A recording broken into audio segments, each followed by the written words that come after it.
This is my first vlog. Actually pretty intense some way. But I want to talk about the style archery I teach today. Later on today I will instruct a few people and I will tell them about the philosophy of the style of archery I am teaching.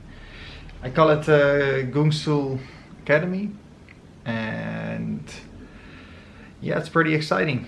I teach Korean archery. My name is Dominic. I'm an instructor of Haedong Kumdo, at least trying to be, and I also instruct Korean archery. And with this style of archery, I think it is something unique. Why?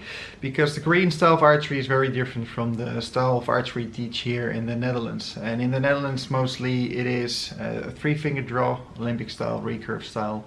But I tried to do something different. We use the thumb and the thumb grip, and that way we separate ourselves from the big communities of archery in the Netherlands. Of course, there are a few people who shoot with a thumb grip, but also some of the regular clubs don't even allow us, or like on a Monday evening, only an hour of traditional weird archery.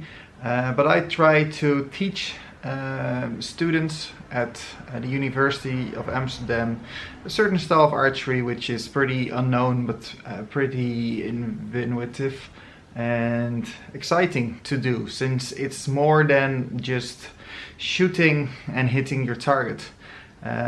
We use Korean style bows, and well, at least we try to. We use horse style bows, and we have a few Korean style bows. We have a few other horse type style of bows.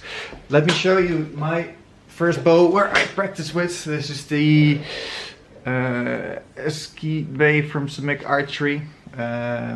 The Korean traditional bow, it says, although if you look at the tip you can already see it's not a Korean style. If you look at the handle, it's not Korean style, but the flex in there is a little bit Korean. Like I said, we use the thumb draw, and I teach the Korean style, and with the Korean bows we try to stay as close to the Korean style as possible, although the actual Korean style is shoot at 145 meters, and I think that's a little bit too much here for in the Netherlands. Of course, there are some people who have a lot of open space. There's a lot of polar here, but somehow people are not very open with their lands. I contacted a few of them and they say, oh, I like archery, but no, not for you. It's my land and I want to keep it, or I want to rent it for horses or sheep or anything, but not for archery. So I think traditional Korean archery, the way it is thought in Korea, is a little bit difficult here in the Netherlands. But my philosophy about the archery and what I teach is trying to stay as close to what they teach in Korea as possible. Did I go to Korea myself? No, I was taught here by a Korean master. I had 2 seminars with him, and I did a lot of research on the internet and a lot of forums, a lot of internet research on pages, and of course on YouTube, where you can find this video as well. But I believe I know a little bit out of Korean archery, and I try to teach other people. And do I say it is 100% Korean archery? No, but in my opinion archery should be fun to do, and if it's fun you can do it for a long time and get better at it, and not only doing it because you're getting better with shooting, but also mentally becoming better. And I think Korean archery has a really mental aspect to it as well. Normally they only shoot at 145 meters. We shoot at a maximum of 20 here because I shoot inside a gym and with blunt tips. That means yeah, the blunt tips stay true to the Korean style because they also shoot with blunt tips.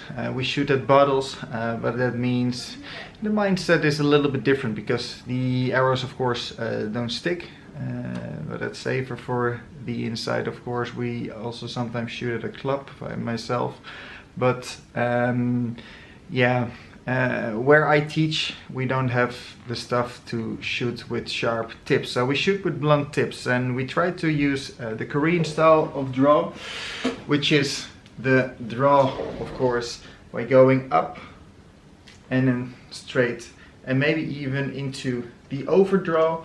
But for the inside, going into the overdraw at 20 meters, sometimes it feels a little bit off because we shoot with 30-35 pound bows, and the minimum to hit a target at 145 meters is 35 pounds. So if we do go into the overdraw, it's a very strong shot. But the people I teach, I don't teach 3-4 times a week. I only teach them 1 time a week or 1 time in 2 weeks. That's just the time that people have here. And like I was saying, I teach these people a fun style of archery. And normally when you go to a club in the Netherlands, all you can do is shoot at 18 meters, 20 meters, 30 meters or 50 meters. At least that's what I encountered here in the region.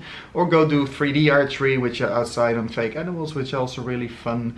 But some of the unique aspects of horse archery while standing still, because there's also, of course, horse style shooting in the Netherlands, but then you need to be able to actually ride a horse, and I don't have any free time to learn how to handle a horse and actually shoot from it. But we also teach some things you would be useful for shooting on a horse. So that means we shoot while walking, we shoot while rotating, we shoot from the knee down, and we shoot when someone is behind cover and throwing targets up, so you can shoot that out of the air. So a lot of other practical skills to work on the intuitive side of the archery. Of course, we don't use anything to aim. As you can see, the bows don't even have the strings don't even have a nock or something, or an arrow rest. It's a left and right-handed bow with nothing attached to it. So that's really a true intuitive style of archery, and that way I teach is feel well your target is, and not only think too much about it. Yes, we need a set anchor point. Yes, we need a certain amount of relaxation. Yes, we need to relax even a bow hand and a release hand.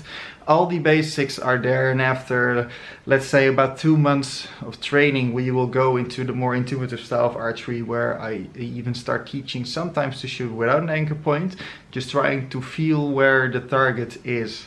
And that works. We do sometimes speed shooting, where you just shoot as fast as you can. We do sometimes focus shooting, where you hold it for 20 seconds and then are allowed to release, to strengthen our muscles of thumb, but also to keep focus for a very long time.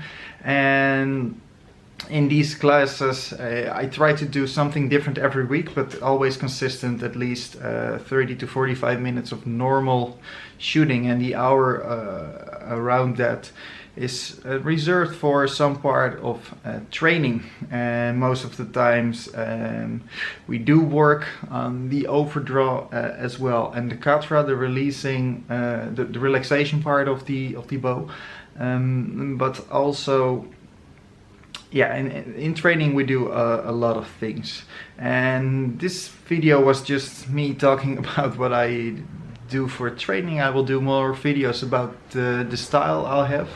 It's one of my first vlogs. It was just me talking about the style of archery we do, and I think in the future there will be more vlogs with more of a red line going to something, and except me just talking for a very long time. But I hope you enjoyed it, and hope you will enjoy the other videos I will make. But this was the first one. It was fun to do, and normally I do this with a group of people in front of me. Don't know why it's so making me so nervous to do this before a camera, because yeah, people are more scary sometimes. Even if it's a group of 25 very eager people to learn your style, Korean style, hybrid style of archery. And I see you guys soon. Talk to you in the future. Hope you enjoyed this.